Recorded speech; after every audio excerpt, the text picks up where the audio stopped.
Hello, this is a tutorial on how to use our next pivot for the flame test quantitative analysis lab. So when you open up your copy of the pivot, know that you might have a message, an error message that appears here. We did at least last time. I'm not sure why, but you can bypass that by clicking on those three little lines, and you will go to My Classes. The only class that you have is chemistry, and when you scroll down to the bottom, you will immediately see the flame test lab. Okay, so there's three parts to this. The first part is the introduction to the flame test, and this is similar to the demonstration that I performed 2 weeks ago, 3 weeks ago now, where I had the alcohols in the different colored flames when I put the ionic salts in the Petri dishes. This simulation is going to teach you why that works, or what salts cause the different colored flames, and how to measure the wavelengths that go with those different colors. So please read through the introduction.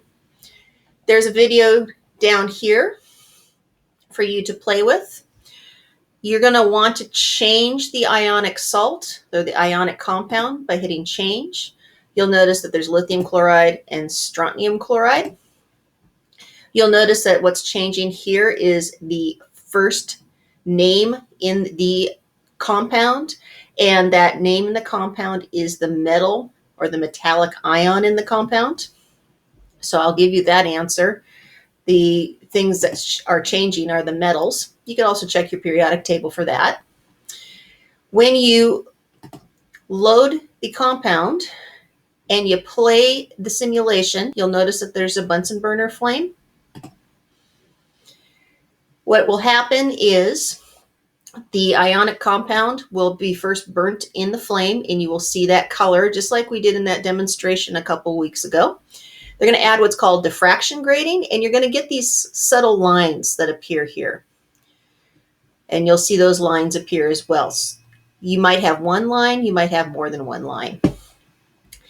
And then each ionic compound is going to have its own unique diffraction grading colors appear. So you can watch the strontium chloride one as well.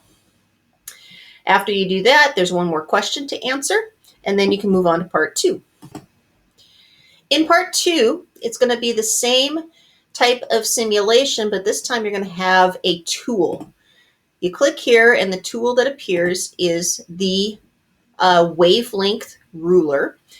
And don't worry what NM stands for right now. It's nanometers. It means 1/1000th of a meter. What we're really just looking for is what number appears when you light the ionic compound in the Bunsen burner flame and look through the diffraction grading. So when I play this for lithium chloride, you notice this video now has Einstein attached to it for some reason. There is the salt put in the flame, and there's that line that appears right here at 405, 10, 15, 20, 420 nanometers. So those values get recorded here below into your table. And I would put in 420. And the variable here is going to be W for wavelength. You're going to do this for 4 different ionic compounds. The one that we did was, we didn't do lithium chloride. We did sodium chloride. So 420 there. And you'll also want to notice what color appears with which number. That'll be an important thing for you to know as well. So flame testing is an excellent way of identifying unknown ionic compounds. You do it by burning it in a Bunsen burner flame or in some alcohol. You see the color, you have a good indication what that compound is made up of. So after you are done with part 2, part 3 is asking you to go back to that demonstration that I did at the beginning of this unit, thinking about the different colors that you saw in the simulation, try to translate that information to my demonstration that I did, and attempt to identify what ionic compounds made what color. So for example, in the first one we did, you saw the color yellow appear with sodium chloride. It had a wavelength of 420. I'll give you a hint. One of the Petri dishes contained a yellow flame. Therefore, probably the ionic compound that was used for that flame was sodium chloride. So where you're going to put that information is in section 3, which goes right here.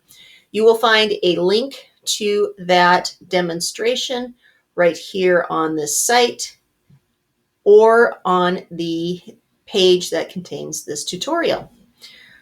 So I know there'll probably be questions about this, but please do not hesitate to ask.